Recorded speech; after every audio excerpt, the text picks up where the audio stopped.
Welcome to our channel, where we share thrilling stories, biographies of amazing people, daily life conversations, English phrases, and idioms to boost your vocabulary.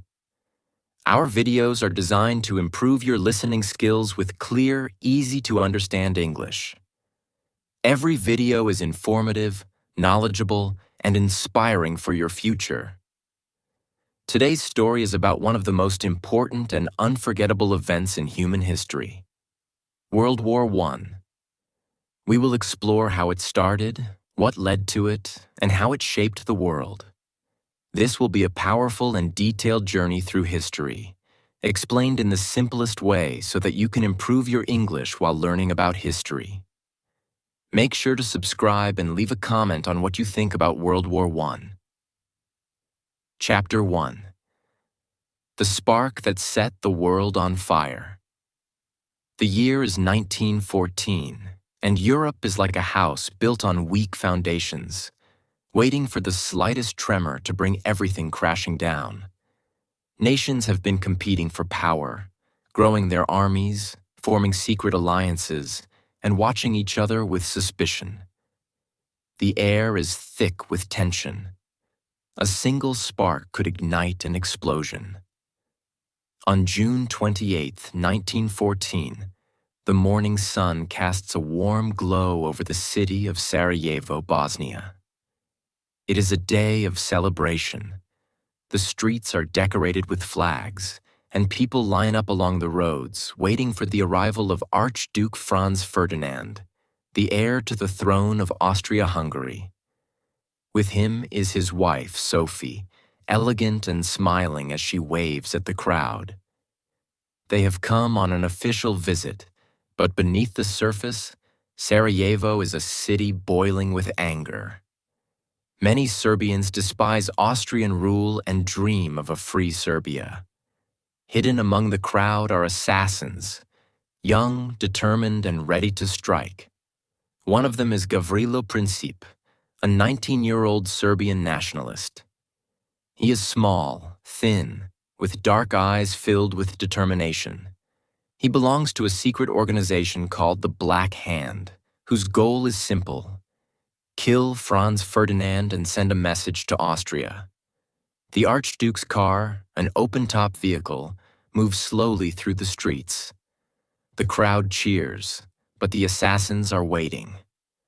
Suddenly, one of them throws a bomb.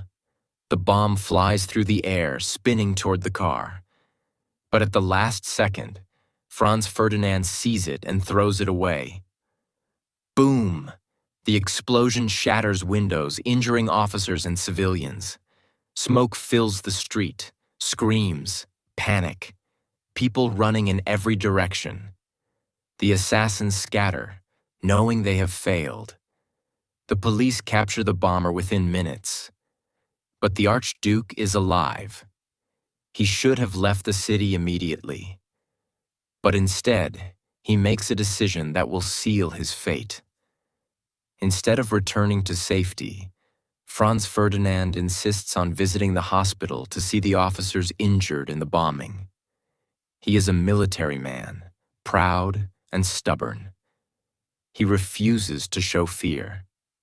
His driver, nervous and shaken, takes a wrong turn onto a small street. At that exact moment, Gavrilo Princip is standing outside a cafe. He had been sulking in frustration, thinking the mission had failed. But then, he sees the Archduke's car. It has stopped right in front of him.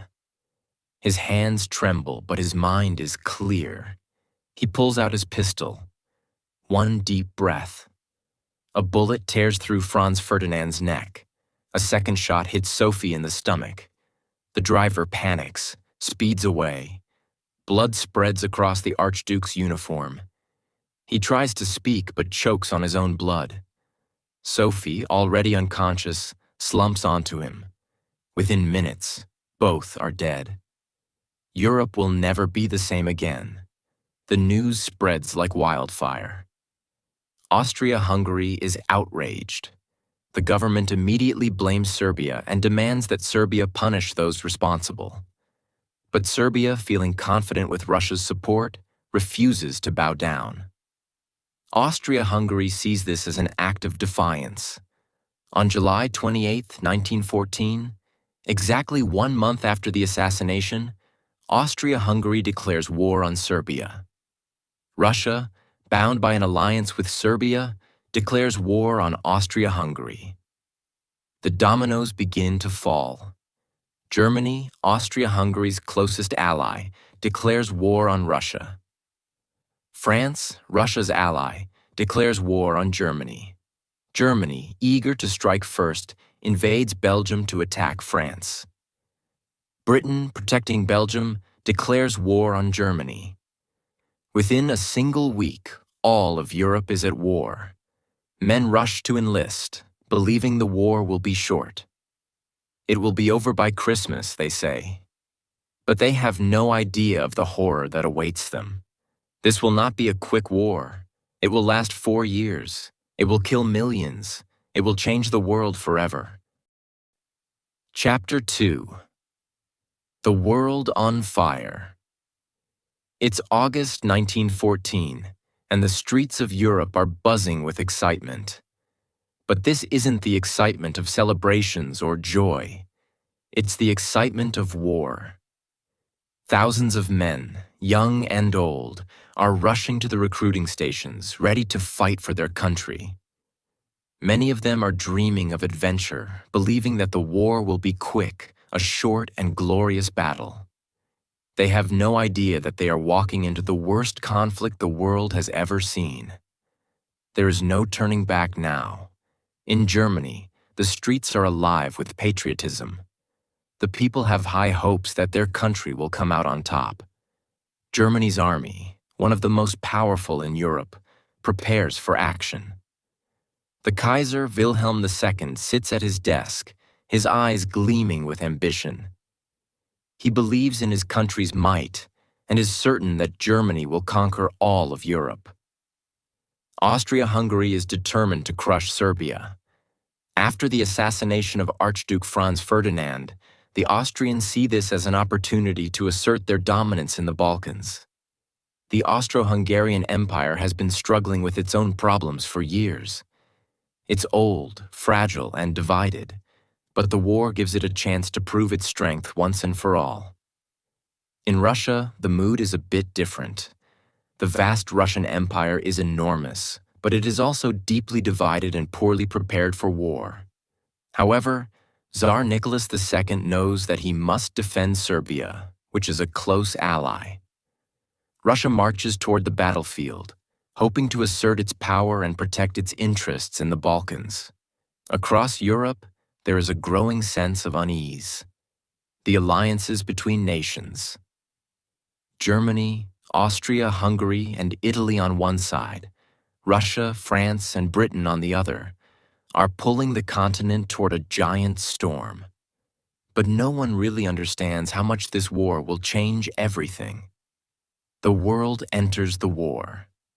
August 1st, 1914. Germany declares war on Russia, believing it is the right move to protect its borders and secure its future. The next day, France declares war on Germany in support of its Russian ally. On August 3rd, Germany invades Belgium, marching toward France, hoping to avoid a two-front war by defeating the French quickly. Belgium's neutral status is ignored. Germany doesn't care. The Belgian army fights bravely, but they are overwhelmed. Thousands of civilians flee in terror as German soldiers march through their towns, burning villages and taking control of cities. Belgium's capital, Brussels, falls under German occupation. The world watches in horror. The brutality of the invasion shocks everyone. But it also has a ripple effect. Britain, who had promised to protect Belgium's neutrality, declares war on Germany on August 4th, 1914. Now, it's no longer just a few countries involved. The entire continent is in flames. As the war stretches on, something unexpected happens. Instead of quick, decisive battles, the war turns into a grinding, slow battle of attrition. Both sides dig in and begin to build trenches, deep, muddy, rat-infested holes in the ground where soldiers live, fight, and die. This is where the war truly starts to change. For the next 4 years, millions of men will live in these trenches, fighting for small pieces of land that will cost them everything. Imagine a soldier waking up in the morning.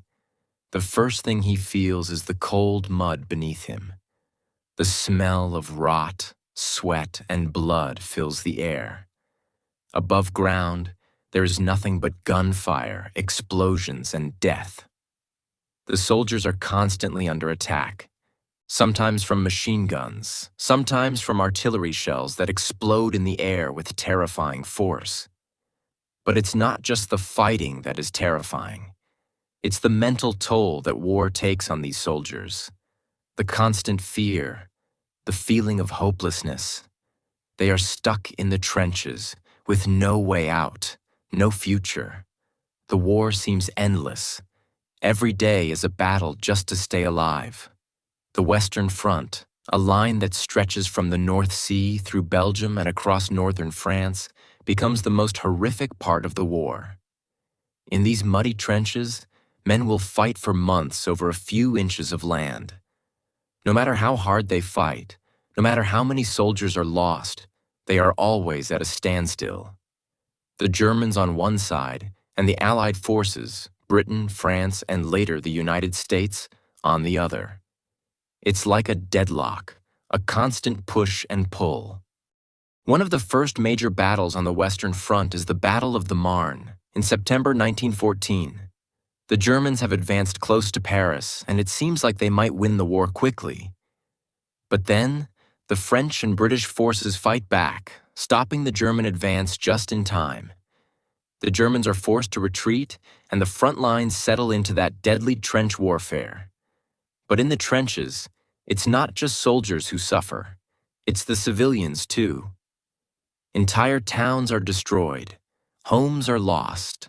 Families are torn apart. Many civilians are forced to flee their homes, leaving everything behind just to survive. The Eastern Front in the east, between Russia and Austria-Hungary, is just as brutal. But it's different. The Russian army, though large, is poorly equipped and disorganized. Germany and Austria-Hungary crush them, forcing Russia to retreat.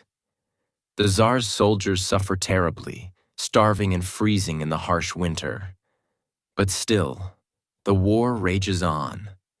Months go by, and the soldiers begin to realize that they are trapped.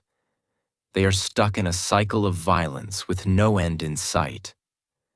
The war, which seemed like it would be over in a few months, is now stretching into years.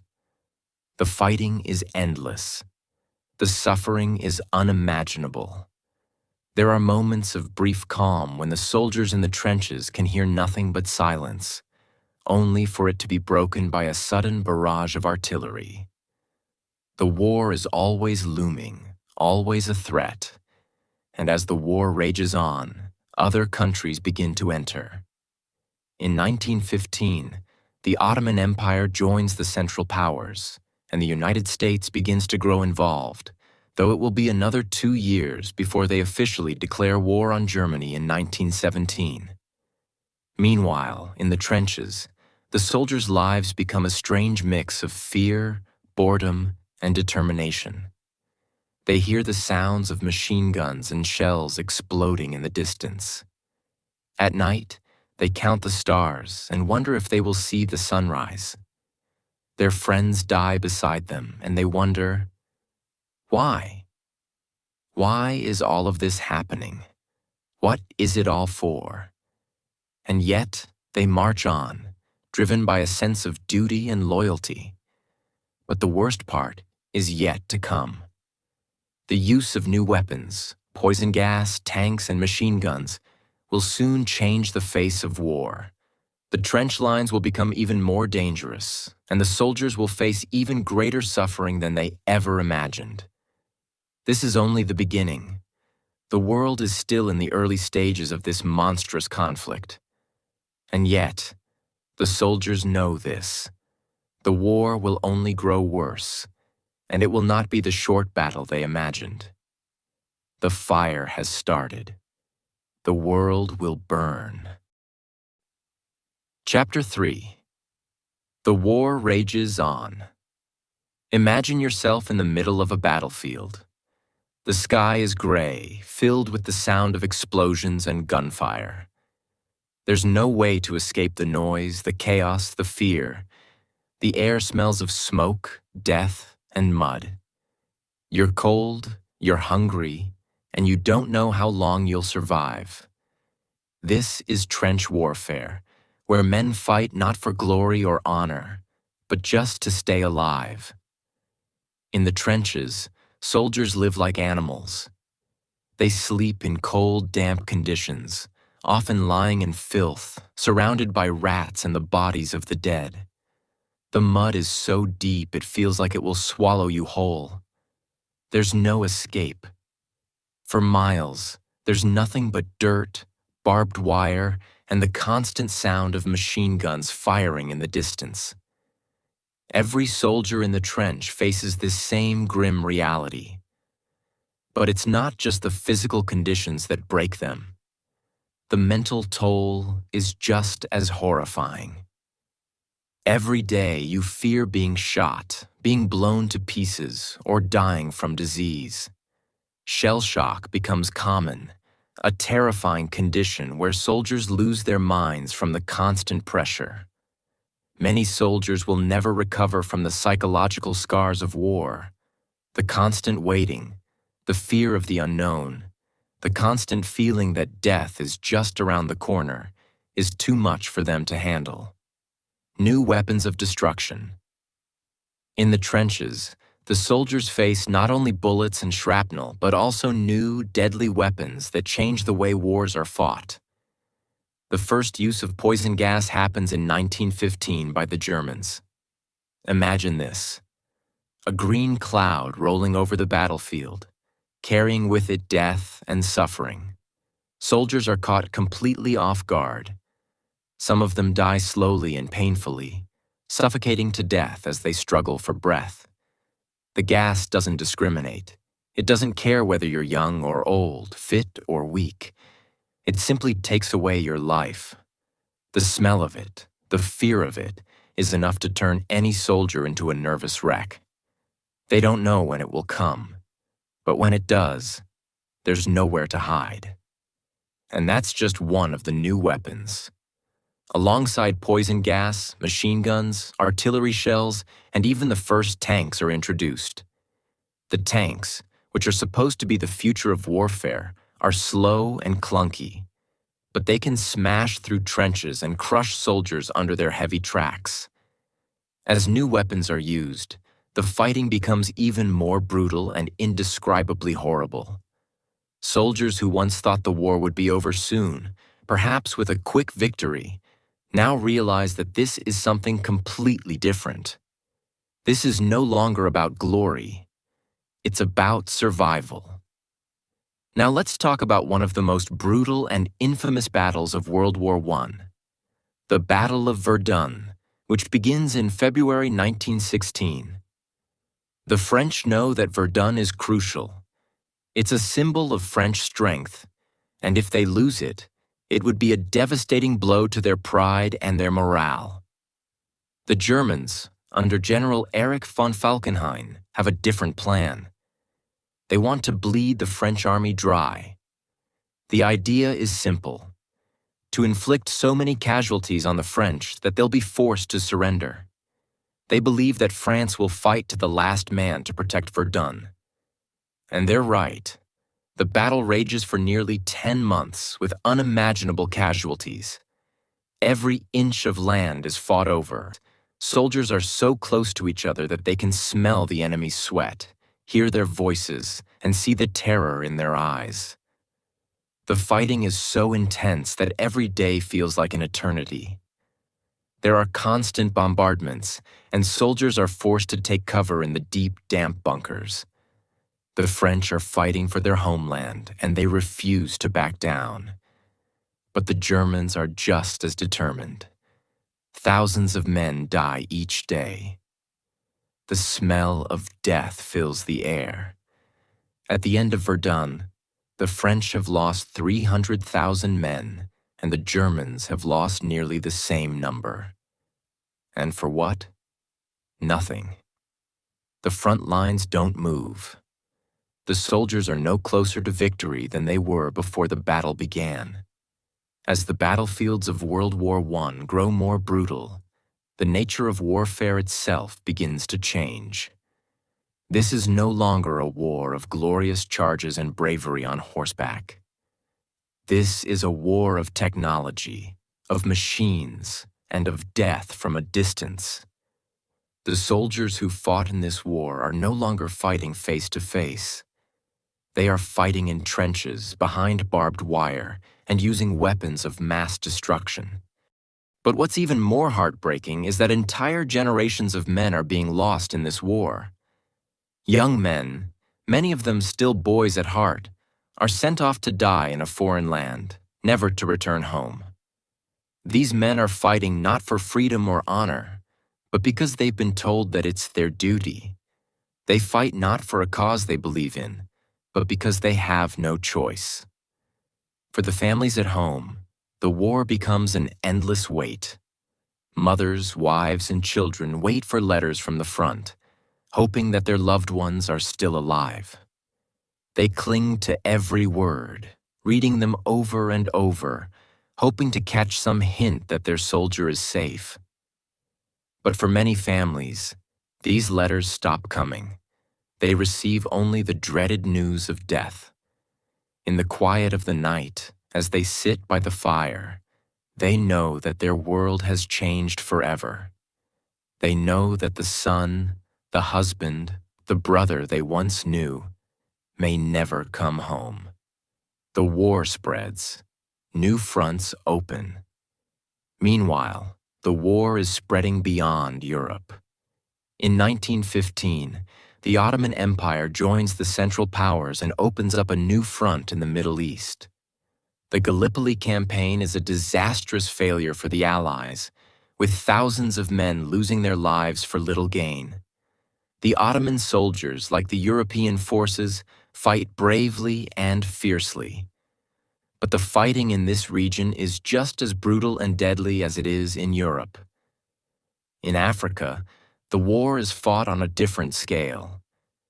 Here, the Allied forces fight the Germans over colonies and territories, with native soldiers fighting in battles they don't fully understand.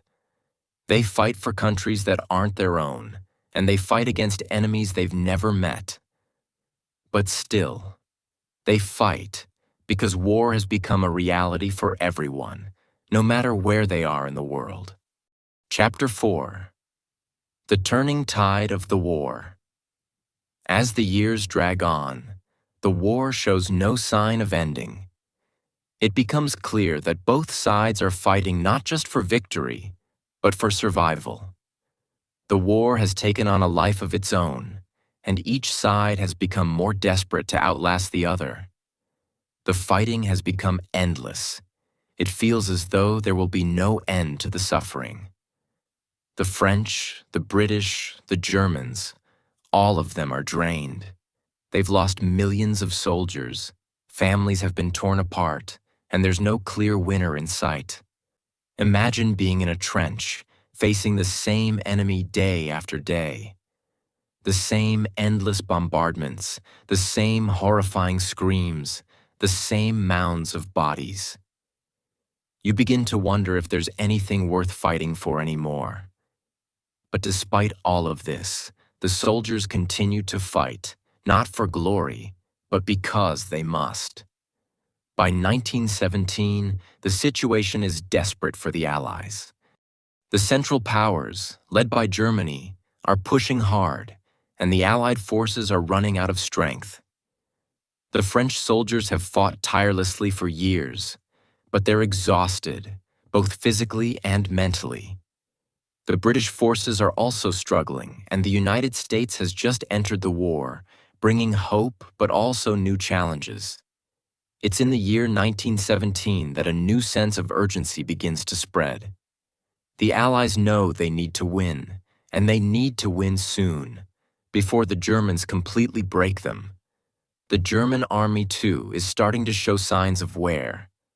The soldiers are tired, they're hungry, they're starting to lose hope. The shocks of war have left their mark on everyone, and the Germans know that they are fighting on the brink of collapse. The United States enters the war. Then, in April 1917, something incredible happens. The United States enters the war. President Woodrow Wilson declares war on Germany, and it is like a spark that ignites a wildfire. The American soldiers bring a fresh energy, new resources, and a massive supply of men to the battle. Suddenly, the Allies have a new force behind them, and the Germans realize they are facing an enemy they cannot defeat alone. The arrival of the United States is like a breath of life for the Allies. The soldiers, who have fought for so long, are given renewed strength. The American soldiers don't know the full horror of the war they are entering, but they are full of patriotism and a desire to help their allies. Their numbers are overwhelming, and with them comes technology and modern tactics that will change the course of the war. The Allies' great offensive begins in 1918. With the help of fresh American troops, the British and the French launch a massive counterattack. This is no longer a battle of attrition. This is a decisive move, a last-ditch effort to break the Germans. The Allied forces push through the German lines with an intensity they have never had before. For the first time in years, they begin to make real gains. The Germans, who had once been confident in their victory, are now reeling. The strength of the United States, combined with the sheer determination of the French and British, is too much for the Central Powers. As the Allied forces march forward, there is a sense of hope, but also fear. Everyone knows this could be the end of the war, but no one knows how many more lives will be lost before it's over. The Germans, fighting in trenches, are pushed further and further back. Desperate, they continue to fight, but every step forward by the Allies feels like a step closer to the end of the war. As the Allied forces advance, something incredible happens. The Central Powers begin to collapse. The Austro-Hungarian Empire, one of the main members of the Central Powers, begins to disintegrate. Its soldiers are exhausted, its empire is crumbling, and it can no longer fight. In October 1918, Austria-Hungary surrenders to the Allies. This is a crucial moment because it means that the Central Powers are no longer united. Germany, the last remaining power, is now alone, facing a massive coalition of enemies. The Germans, too, begin to feel the pressure of the war they have been fighting for so long. Their supplies are running out, their soldiers are deserting, and their morale is at an all-time low. In November 1918, after months of fierce fighting, the German government asks for an armistice, a ceasefire. The war is finally over. The end of the war. The aftermath. On November 11th, 1918, at 11 a.m., the guns fall silent. The world holds its breath. The war is over. The armistice is signed, and for the first time in 4 long years, there is peace. The soldiers who have been fighting for so long now look at the battlefield around them, and they realize that the price of peace has been too high. The world is left in ruins. Millions are dead, millions more are wounded. Entire families are torn apart. Cities lie in ruins. The world is scarred, physically and emotionally. The suffering, the loss, and the pain are beyond comprehension. But even in the midst of the sorrow, there is a feeling of relief, a feeling of hope. The nightmare is finally over, and the soldiers can now go home, though they will never truly be the same. They will carry the memories of the war with them forever. After 4 years of relentless fighting, the war left a mark on the earth so deep that its effects would echo for generations. 20 million people, 20 million lives were lost. The numbers themselves are almost incomprehensible. Imagine whole cities wiped out, entire families erased, all because of this war. The number of dead soldiers alone was staggering. 9 million soldiers from all sides lost their lives in the trenches, on the battlefield, and in air raids. The soldiers, brave men who had once been children full of hopes and dreams, became mere statistics, numbers in a grim report. Men went to war, and some never even returned, leaving behind grieving wives, mothers, and children who would never feel their touch again. But it wasn't just the soldiers who paid the price. 10 million civilians, mothers, fathers, children, the elderly, died as well. Entire villages were destroyed. Food supplies were cut off. Disease and hunger spread like wildfire, killing without mercy. The physical toll of the war was visible in the form of destroyed landscapes. Homes burned to the ground, fields filled with craters, and cities reduced to rubble. But the emotional toll? That's something no number can ever fully capture. Imagine the despair and hopelessness people felt as they returned to their homes, only to find them gone. There were no more family dinners. The laughter of children was replaced with silence. The streets were empty where once there were vibrant communities. Those who survived carried invisible scars, mental wounds that would never fully heal. The trauma of the war lingered, making it hard for the survivors to find peace even in the most ordinary moments. The price of victory. Though the Allies had claimed victory, the cost of that victory was beyond anyone's expectations. What's the point of winning when the price is so high? Victory had become hollow. There was no celebration in the streets, only the quiet mourning of those who had returned and the wailing of those who had lost loved ones. Even the leaders who signed the armistice, thinking they had secured peace, couldn't escape the fact that the world had changed forever. Emperor Wilhelm II of Germany, once the proud ruler of an empire, had been forced to abdicate. Austria-Hungary, a once mighty empire, was split into pieces.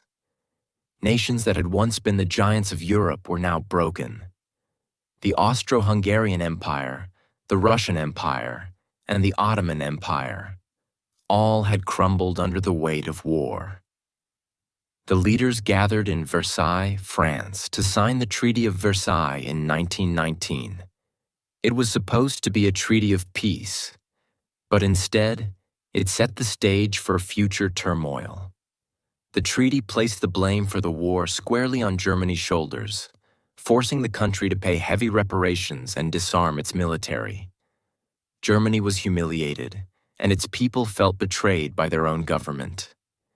This treaty sowed the seeds of resentment and anger that would eventually give rise to World War II. And what about the soldiers who made it back? The men who returned from the front lines, who had witnessed horrors beyond imagination. They came home, but they were never truly the same. The physical scars were easy to see, limbs lost, wounds that would never heal. But the mental scars were hidden deep inside them. The war had broken something in them that could never be fixed. Imagine being one of these men, walking back into a world that feels completely foreign.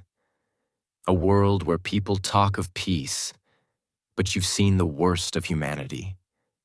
You've stared death in the face, heard the screams of your friends, and smelled the fumes of burning cities. How could you return to normal life after that?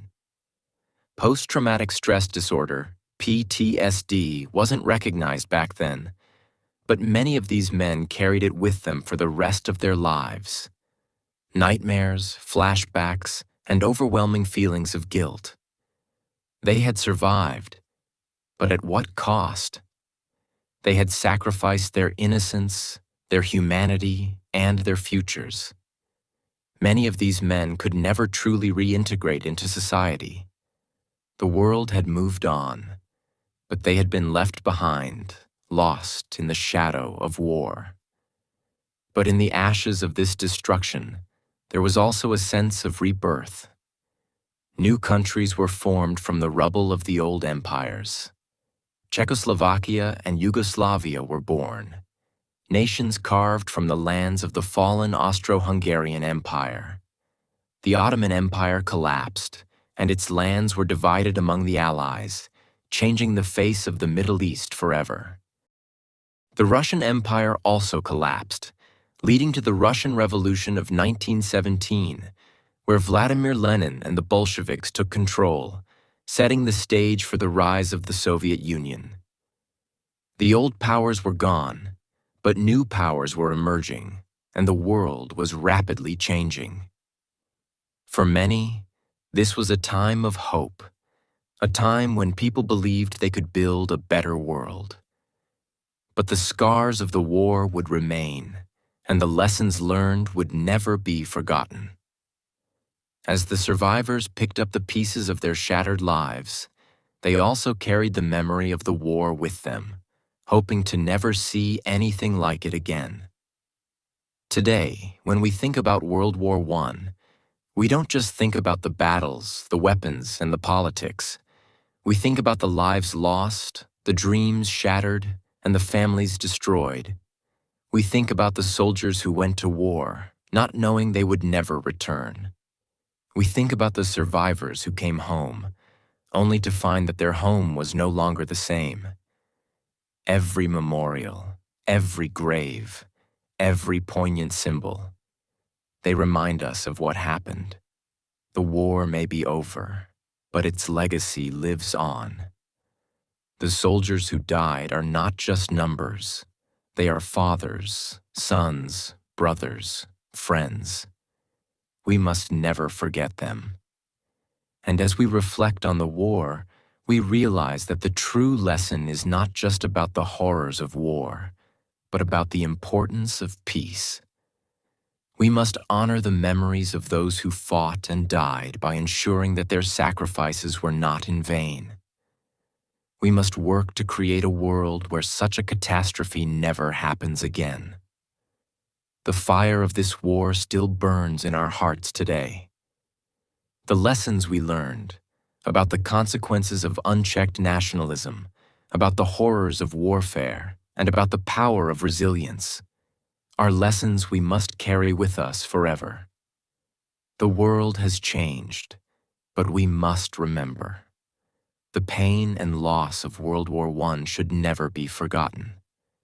It is a part of our history, and it is a reminder that peace must never be taken for granted.